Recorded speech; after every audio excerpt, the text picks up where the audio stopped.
soal Rampi yang kemudian dikaitkan dengan pidato Pak Gubernur. Ini sudah termasuk gaji seluruh pegawai, sudah termasuk bensin, sudah termasuk kendaraan, sudah termasuk macam itu cuma 10 triliun. Jalan rusak sekarang harus diperbaiki sekarang. Hertasning oke, sudah bisa, anggarannya kita sudah ada. Bahkan ada daerah yang sejak Republik ini berdiri ya mungkin baru satu kali dikunjungi di situ. Ya itu tadi yang saya cerita, masih ada yang dalam bentuk masih tanah. Bantuan kemudian daerah itu tidak perlu. Kenapa tidak perlu?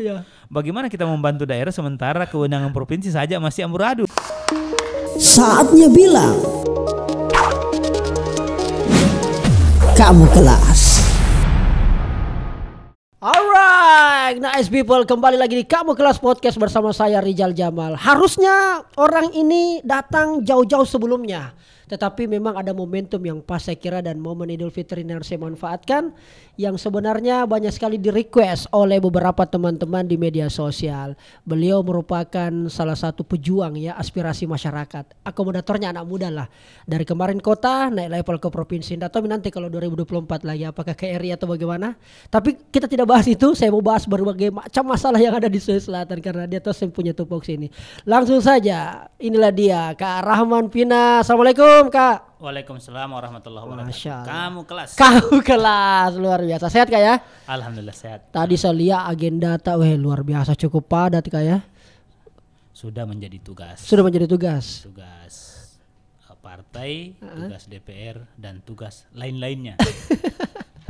Karena Kak Rahman Pina ini salah satu ciri khasnya adalah hampir di semua level organisasi ada terus kita Kak. Memang doyanta memang begitu atau ada strategi tertentu yang kita mau dapat dari situ? Bukan strategi, tapi kan selalu saya punya prinsip bahwa semakin banyak teman itu pintu-pintu rezeki itu semakin terbuka. Semakin banyak teman itu semakin baik. Tidak pernah ada orang rugi karena punya teman yang banyak. Begitu Kak ya? Ya. Dan sekarang kemudian punya teman yang banyak, tetapi tentu juga banyak juga masalahnya Kak ya? Ya, masalah memang itu kan diciptakan untuk diselesaikan. Asik sekali, ini gue suka dari Kak Rahman ini. Sejak dunia itu ada maka masalah itu muncul. Itulah kenapa orang ada di dunia. Salah satu tugasnya adalah menyelesaikan seluruh masalah yang mungkin bisa diselesaikan. Wah luar biasa. Dan ini juga saya mau sampaikan masalah di kita ini Kak, mewakili teman-teman ini. Kak Rahman Pina Ketua Komisi D yang membidangi infrastruktur pembangunan Kak ya istilahnya. Apalagi selain infrastruktur Kak? Infrastruktur, perhubungan, transportasi juga berarti ya. Lingkungan hidup, kemudian pengadaan barang jasa. Kemudian apa lagi ya? Kurang lebih itulah kayak. Kurang lebih pokoknya semua yang terkait dengan infrastruktur, udara, laut dan darat itu ada kewenangan di Komisi Infrastruktur. Komisi Infrastruktur luar biasa. Itulah kemarin Kak. Setelah kemarin kan sempat mungkin Kak Rahman Pina sempat juga monitor. Saya ini Kak banyak sekali dapat DM Kak. Kak Rizal tolong jalan-jalan ke kampungnya kami, ke desa kami. Lebih spesifik ke jalannya kami. Kemarin yang heboh ini Kak jalan Patalasang. Yang kemarin memang setelah dicek ternyata kewenangannya provinsi. Yang coba akhirnya saya banyak disenggol-senggol masalahnya Kak di Instagram. Akhirnya di bulan puasa itu saya bilang sama adik-adik, saya akan datang ke sana. Saya datanglah, saya naik motor apa segala macam, bikin konten, dan memang rusak parah, bahkan kemudian ditutup atau dibrigade, jalan tidak bisa lewat dan sebagainya. Setelah kemudian saya datang 2-3 hari, alhamdulillah sudah ada material turun dan sebagainya. Asumsinya masyarakat Kak, ini mentok pemerintah provinsi, terutama juga ini, apakah memang ini baik yang di dewan, yang sebagai legislatif maupun eksekutif, memang harus dulu diviralkan kah, baru kemudian ditindaklanjuti atau bagaimana ini Kak?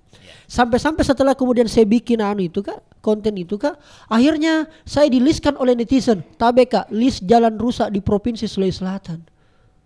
Sampai-sampai segitunya Kak, saya bilang bagaimana cara menjawab ini. Makanya kebetulan saya berteman dengan Kak Rahman Pina.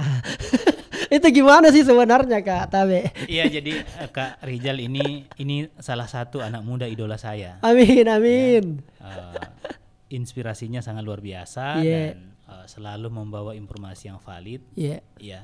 Biasanya kan orang itu sampai ke kita di DPR ataupun di Pemprov pakai katanya. Katanya, oke. Menurut. Oh gitu. Kalau Kak Rijal ini selalu membawa data yang valid, fakta yang tentu saja harus dijawab dengan valid pula. Harapan saya begitu, Kak. Ya. Jadi yang pertama saya kira kami di DPR, gubernur tentu saja, pemerintah provinsi, niatnya sama. Bagaimana seluruh fasilitas yang ada di masyarakat itu bisa benar-benar bagus, baik. Tetapi di sisi lain ini yang tidak bisa kita hindari kan masalahnya klasik, anggaran itu terbatas. Ya. Di Sulawesi Selatan ini ada 24 kabupaten kota. Ya, 24 kabupaten kota dengan ruas jalan provinsi itu puluhan ribu panjangnya. Ruas jalan provinsi. Ada bala kabupaten yang jalan provinsinya itu masih tanah. Oh, ada, Kak, ya? Masih ada. Masih tanah? Masih tanah, masih itu berapa? Baru saya tahu ini. Saya masih tanah. Oke. Ya, jadi macam ada yang masih tanah. Bahkan ada juga yang masih putus. Ya, jembatannya masih putus. Sudah diperbaiki kiri kanan tapi jembatannya masih putus. Bayangkan kalau ada jalan tapi jembatannya belum bagus. Itu ada di perbatasan Nrekang Toraja. Nrekang Toraja. Di Bali namanya. Ada yang baru jalan batu, maksudnya baru pengerasan. Ada juga yang sudah pengerasan, ya. Ada juga yang sudah aspal, ada yang sudah beton, ada yang sudah sangat bagus. Ada juga yang sudah pernah dibeton, pengerasan kemudian rusak lagi. Ya. Itu panjangnya berkilo-kilo, bahkan ada di setiap kabupaten kota. Kalau misalnya di Goa misalnya, ini hampir seluruh jalan provinsi mulai dari ujung Hartasning, ya, sampai di Bili-Bili, itu rusak parah sekarang. Itu salah satu yang menjadi prioritas kita. Ya. Kemudian juga ada jalan provinsi, ya, jalan provinsi sekarang yang ada di Baru Pangkep Sopeng, itu juga rusak parah. Kemudian ada jalan poros dari Sidrap Sopeng, itu juga rusak parah. Itu ya. Ada Pinrang Sidrap, itu juga ada. Ya. Kemudian sebagian besar jalan provinsi yang menghubungkan Toraja Utara dengan Luwu Raya, itu juga kondisinya sangat memprihatinkan. Saya sudah pernah dari Toraja, Batu Sitanduk, kemudian sampai Rantepau dan seterusnya, itu kondisinya sangat memprihatinkan. Begitupun misalnya di Luwu Utara, sekarang di Rampi kemudian di Seko dan seterusnya, itu juga rusak parah. Kemampuan kita, anggaran untuk pembangunan infrastruktur kita itu setiap tahun kurang lebih hanya 1 triliun. Kurang lebih, Kak, ya? Hanya 1 triliun untuk mengcover seluruh jalan yang ada di Sulawesi Selatan. Bukan hanya jalan, ini sudah termasuk pengairan, sudah termasuk jembatan, bangunan, dan itu sudah termasuk. Bisa dibayangkan, anggaran 1 triliun sudah termasuk pemeliharaan jalan, pemeliharaan bangunan, ya, jembatan dan lain-lain, membangun baru jalan, kemudian memperbaiki, itu cuma 1 triliun bisa dihitung. Untuk jalan beton, ya, kita membutuhkan antara 3 sampai 5 miliar 1 kilometer. 1 kilometer. Butuh dananya segitu, Kak? Kurang lebih 3 sampai 5 miliar untuk jalan beton. Nah, kalau kita kalkulasi itu, ya, anggaplah misalnya mungkin kita sekitar 500-600 miliar per tahun untuk pembangunan jalan, jadi itu hanya bisa berapa ratus kilometer, sementara jalan provinsi itu panjangnya puluhan ribu kilometer. Puluhan ribu kilometer. Dengan demikian tentu yang kita prioritaskan adalah jalan-jalan yang memang kerusakannya sudah sangat parah. Kemudian yang kedua adalah yang mobilitas barang dan orang itu sangat besar. Yang padat, Kak, ya? Yang padat. Itu yang diprioritaskan. Itu yang menjadi prioritas utama kan. Tentu beda ketika misalnya ini jalan provinsi tapi yang lewat ya hanya 5-10 orang atau mungkin hanya 1.000 orang dalam satu hari. Tentu perlakuannya berbeda dengan jalan-jalan yang kemudian dilewati oleh mungkin 100.000, 50.000, 60.000 dalam satu hari. Karena itu ya kami di DPR tentu saja ya kami di DPR tentu saja harus benar-benar bisa menyikapi dengan arif ya. Namanya komplain dari masyarakat itu harus kita terima. Bahkan saya selalu bilang sama teman-teman di Komisi Infrastruktur, begitu kita keluar rumah, minum pil sabar dulu baru ke kantor. Kenapa minum pil sabar? Karena begitu kita keluar rumah, maka yang muncul adalah, Pak, jalan ini sudah rusak, Pak. Ini ada jika matanya perasaannya ini anggota DPR tidak pernah lihat jalan kita. Ya. Ini dan seterusnya macam-macam. Jadi kalau keluar rumah ya harus banyak minum pil sabar. Bayangkan kalau warga sudah marah, kita juga maraton kan susah. Ya. Tugas kita adalah melayani, memberikan informasi sebisa mungkin yang bisa kita lakukan. Tetapi prinsip Kakak Rijal saya kira bahwa tidak ada anggota DPR yang tidak ingin berbuat baik untuk masyarakat. Tidak ada anggota DPR yang kemudian melihat jalan yang dilewatinya, yang dikomplain oleh warga untuk tidak diperbaiki. Tetapi sekali lagi ada hal yang tidak bisa kita hindari karena kan kemampuan anggaran kita juga terbatas. Kurang lebih sama dengan kita di rumah. Anak A, si Ani, Bedu dan seterusnya maunya ini mau ditambah uang jajannya, ini mau ini. Tapi kan kita harus berhitung mana yang lebih urgent, mana yang lebih penting. Kemudian kita sesuaikan dengan kemampuan keuangan keluarga, kemampuan keuangan daerah. Pertanyaan saya sederhana, Kak. Apa yang harus dilakukan oleh legislator sebagai yang mendorong kebijakan dan diharapkan juga bisa dieksekusi oleh eksekutif supaya kemudian anggaran itu bertambah? Apa yang harus dilakukan? Kan kalau saya tanya, Kak, kenapa bisa kurang? Pasti macam-macam lah mungkin persoalannya. Memang kita punya PADK atau kita punya APBD dan sebagainya. Tapi kalau saya bertanya, Kak, apa yang membuat, apa yang harus kira-kira bagaimana caranya supaya bisa bertambah itu anggaran sehingga bisa mengcover yang mungkin dalam satu tahun hanya sekian puluh kilo yang bisa kita, tapi tahun ke depan bisa lebih panjang misalnya. Jadi sebenarnya ada beberapa hal yang bisa kita lakukan. Ya, yang pertama dan saya kira ini juga klasik adalah bagaimana memaksimalkan potensi pendapatan asli daerah. Ya, pendapatan asli daerah ini tidak bisa dihindari. Tetapi memaksakan untuk meningkatkan pendapatan asli daerah, sementara rakyat misalnya seperti sekarang COVID dan seterusnya, itu kan juga menyiksa, Pak. Kita paksa dia untuk membayar pajak setinggi-tingginya, sementara pendapatan tidak ada, itu kan juga menyiksa. Itu satu pilihan, meningkatkan pendapatan asli daerah. Yang kedua dulu, Kak, pendapatan asli daerah provinsi paling terbesar dari mana, Kak? Dari kalau provinsi itu dari pajak kendaraan. Pajak kendaraan, Kak, ya? Masih dari kayak STNK begitu, Kak, ya? Itu yang paling besar. Yang kedua, Kak? Yang kedua adalah kegiatan-kegiatan, ya, kegiatan-kegiatan yang bisa dihemat. Misalnya anggaplah misalnya perjalanan dinas, kemudian macam-macam acara-acara seremoni, pertemuan-pertemuan ini, sewa gedung, hotel dan seterusnya, itu bisa dikurangi. Nah, kalau itu bisa dikurangi, maka secara otomatis bisa dialihkan untuk pembangunan infrastruktur. Ya, jadi dengan mengurangi biaya-biaya lain, ini kan kurang lebih postur kita ini kan cuma kurang lebih, misalnya di DPR provinsi itu kan cuma kurang lebih 10 sekian triliun. Ini sudah termasuk gaji seluruh pegawai, sudah termasuk bensin, sudah termasuk kendaraan, sudah termasuk macam itu cuma 10 triliun. Dan menurutnya Karaman Pina itu kurang, Kak, ya, untuk sekelas Provinsi Sulawesi Selatan ini. Sekelas Provinsi Sulawesi Selatan itu sangat kurang.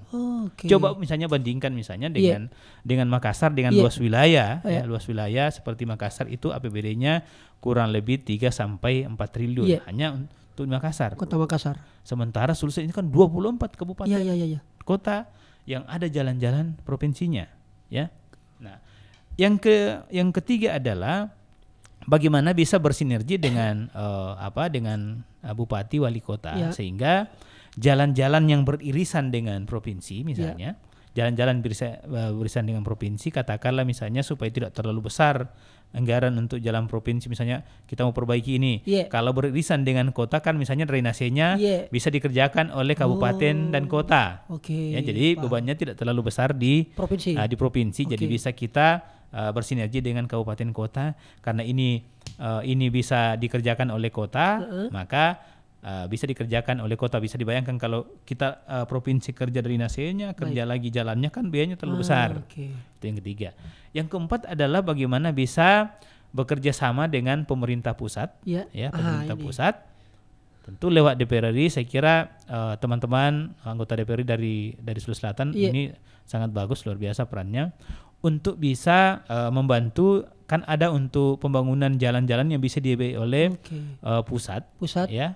Nah, cuma itu juga kita tidak bisa terlalu banyak berharap, karena pusat juga punya kewenangan pusat yang harus diperbaiki jalannya. Contoh, Jalan Urip Sumoharjo, kemudian Jalan Petarani, ya, Jalan Urip Sumoharjo sampai Toraja, ya itu kan juga jalan pusat yang harus mereka pikirkan. Jadi Balai Besar Jalan juga punya kewenangan. Jadi kan memang ini kita akan terbagi, ya, ada jalan negara itu dibiayai oleh APBN, kemudian ada jalan provinsi dibiayai oleh provinsi, kemudian kabupaten kota yang dibiayai oleh kabupaten kota. Iya.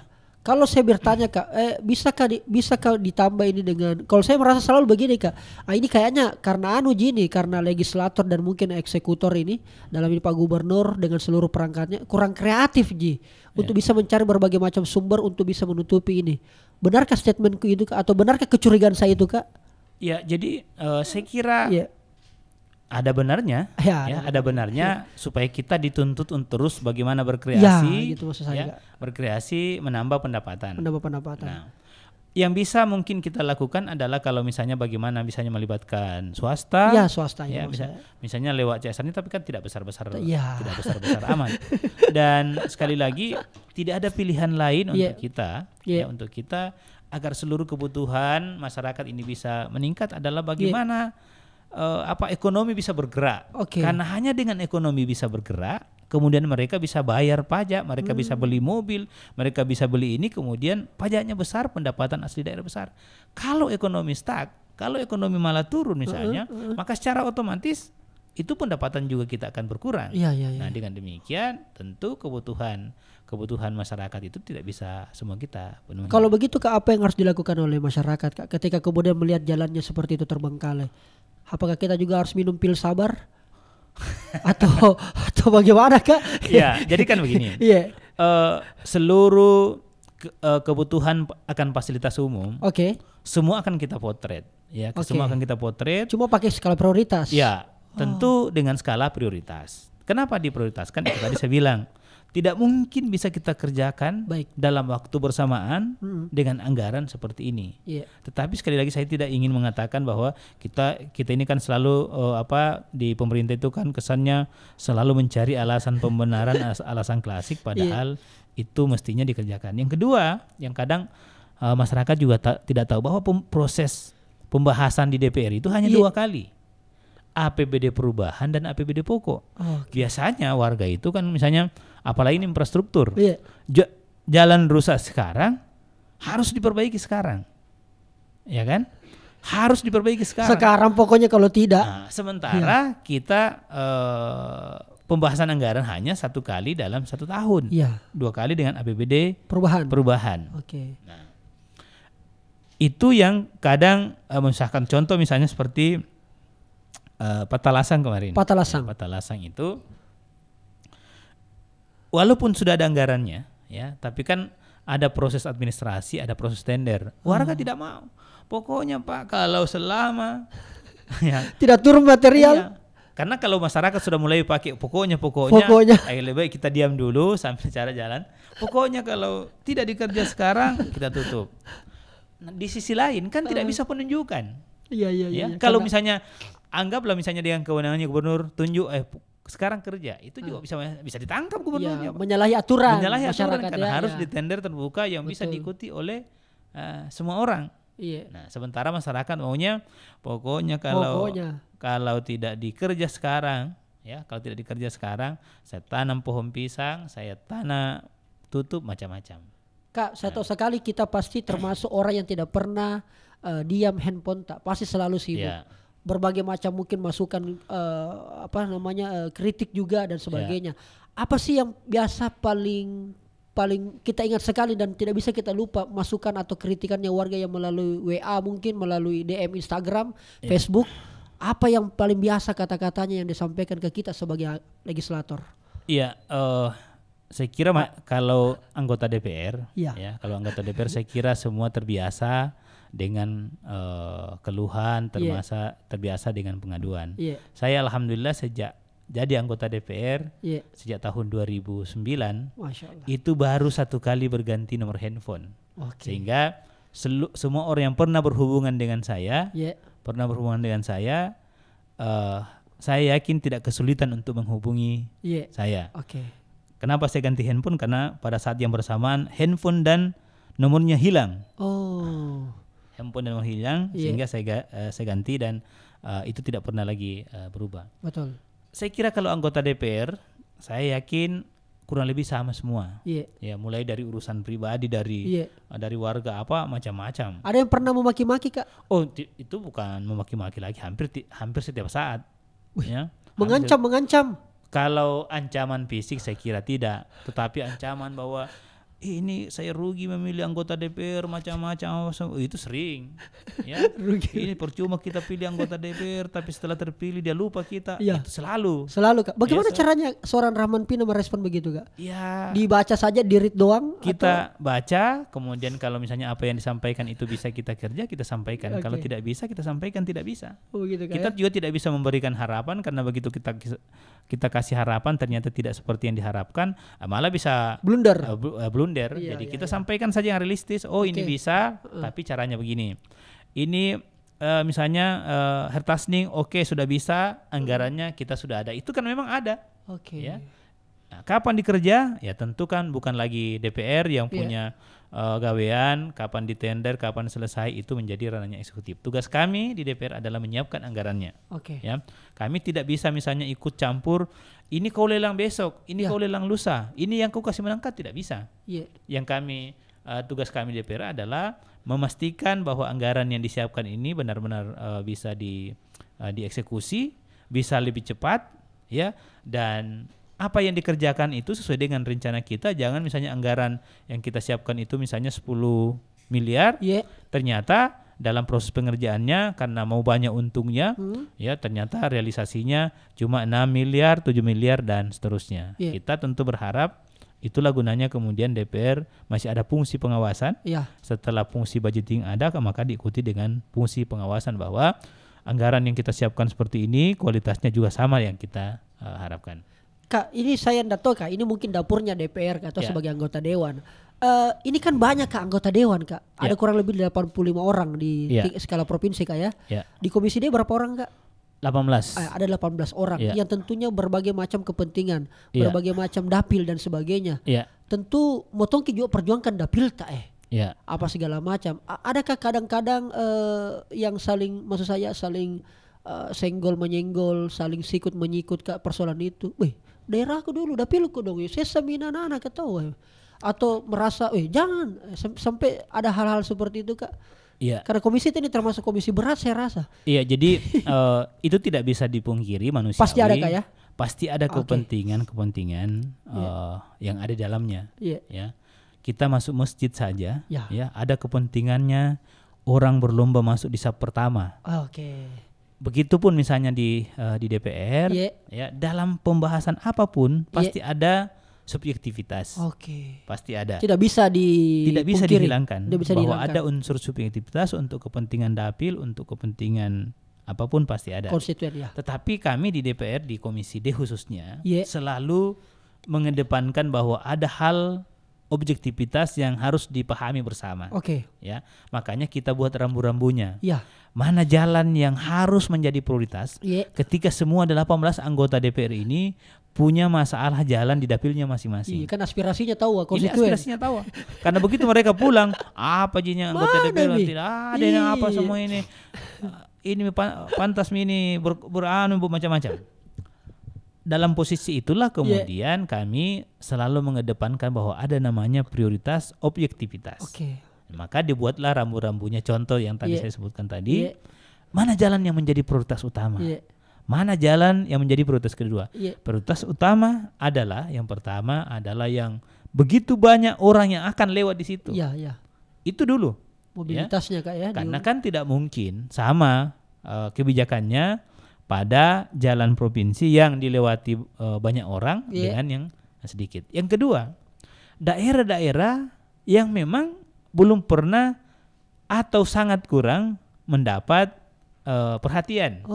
Karena ada juga daerah memang, bahkan ada daerah yang sejak Republik ini berdiri ya mungkin baru satu kali dikunjungi di situ. Ya itu tadi yang saya cerita, masih ada yang dalam bentuk masih tanah. Ya itu kan juga harus ada rasa keadilan untuk semua daerah. Yang ketiga adalah selain berpikir tentang jalan provinsi, ada sekarang kebijakannya Pak Gubernur, itu adalah bantuan keuangan daerah. Bantuan keuangan daerah ini dimaksudkan untuk memberikan dukungan kepada daerah-daerah. Kan tidak sama semua daerah ini punya kemampuan untuk membangun daerahnya. Ada daerah yang punya APBD besar, ya. Ada juga yang punya APBD kecil, ada yang wilayahnya sangat luas, yang tidak mungkin dia bisa cover seluruh wilayah. Contoh misalnya seperti Luwu Utara. Luwu Utara itu dari kota Masamba saja ke Seko, kalau tidak salah, itu atau Rampi saya lupa, itu kurang lebih masih ada 100 kilo. Bisa dibayangkan kalau APBD kabupaten kota provinsi tidak membackup itu, APBN tidak membackup itu, tidak mungkin bisa diselesaikan oleh daerah masing-masing. Bayangkan 100 kilo. 100 kilo itu sama dengan kita dari sini ke Parepare. Sementara ini satu kabupaten. Itu kan luar biasa. Sementara jalannya masih sama. Nah, oleh karena itu Pak Gubernur itu punya kebijakan untuk memberikan bantuan keuangan daerah. Walaupun sebenarnya juga ada anggota DPR yang protes bilang, kami juga pakai bantuan keuangan, langsung saja perbaiki. Ada juga yang selain itu Kak. Ada juga pandangan bahwa tidak satu opini juga di dewan ini Kak ya. Di DPR itu kan sekali lagi kan kita ini kan 85 orang. 85 orang ini 85 pikiran. Kepentingan. Ada yang mengatakan bantuan keuangan daerah itu tidak perlu. Kenapa tidak perlu?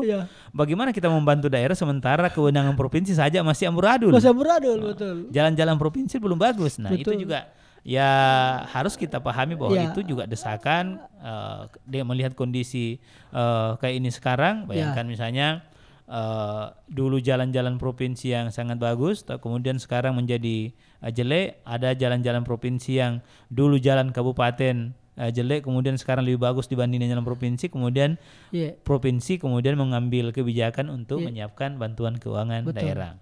Dulu kan orang mengatakan, ada pandangan mengatakan bahwa dulu itu Pak, kalau kita ke daerah, kalau jalan rusak orang sudah tanya, pasti jalan kabupaten. Iya. Tapi sekarang berubah. Kalau ada jalan yang rusak, ini jalan provinsi pasti ini. Ya. Karena itu ada juga desakan-desakan supaya bantuan keuangan daerah itu setidaknya tidak seperti kemarin kan, seperti tahun ini kan jumlah bantuan keuangan daerah kita sangat besar. Kurang lebih 300 miliar. Ya, 300 miliar. Kalau itu sebaiknya perlu dikurangi kan ya. Kalau misalnya 300 miliar itu asumsinya teman-teman yang tidak setuju bantuan keuangan diperbesar, hitung-hitung kalau misalnya katakanlah 300 miliar itu dipakai untuk membangun jalan provinsi, berarti setidaknya ada 100 kilo jalan provinsi yang bisa diperbaiki. Kurang lebih begitu. Luar biasa. Kak, tanggapan sedikit dulu dong Kak soal Rampi yang kemarin Kak.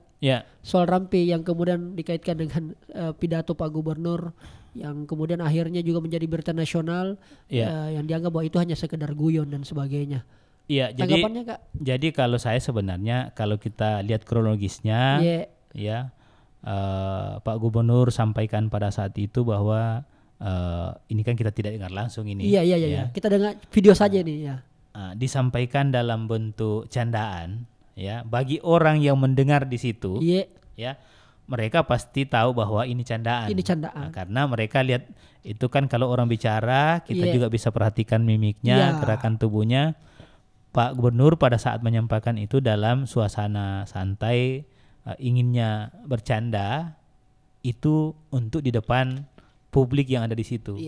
Tapi sekali lagi apa yang kita sampaikan itu dengan kemajuan teknologi digital, ada yang hanya mendengar, ya. Ini kan kita harus berpikir bahwa setiap kita bicara, maka ada jutaan rakyat Sulawesi Selatan yang menunggu, mendengar apa yang akan disampaikan oleh pemimpinnya, apa yang disampaikan oleh Pak Gubernur. Yang hadir di situ ya, yang hadir di situ saya yakin mereka tahu bahwa ini candaan. Tapi kalau orang yang dengar sepotong-sepotong, ya dengar sepotong-sepotong, wah Pak Gubernur ini suruh tinggalkan Indonesia. Suruh tinggalkan Indonesia. Nah, orang yang tidak berpikir panjang, yang tidak melihat secara utuh proses dari awal munculnya pernyataan itu pasti sikapnya tersinggung, sikapnya menjadi lain. Ya. Tetapi yang ada di situ saya yakin mereka akan pahami. Nah ini juga saya kira sekaligus menjadi bahan introspeksi, bahan referensi bagi kita semua siapapun, siapapun, Pak Gubernur, anggota DPR, Bupati, Wali Kota, untuk membuat sesuatu, membuat statement itu betul-betul harus kita pertimbangkan dengan baik, karena selalu ada dampaknya, karena kan ya sekarang teknologi kan sangat maju. Saya saja bisa saja ada orang yang bisa suara saya bisa disama-samakan, atau saya bilang A kemudian A menjadi tambah A tambah B dan seterusnya, sehingga saya kira ini juga sekali lagi menjadi referensi untuk para pejabat. Apapun yang kita sampaikan itu akan di-copy, ada yang di-copy sempurna oleh masyarakat, ada juga yang setengah, bahkan ada mungkin yang bisa saja menambah-nambahi. Jadi itu menjadi jejak digital. Itu berarti poinnya mungkin Kak di komunikasi publik yang harus perlu saya kira perlu karena komunikasi publik. Namanya pejabat publik. Namanya juga pejabat publik, komunikasi publik harus tentu diperbaiki. Kak, saya tidak sabar ini kemarin Kak. Saatnya bilang kamu kelas.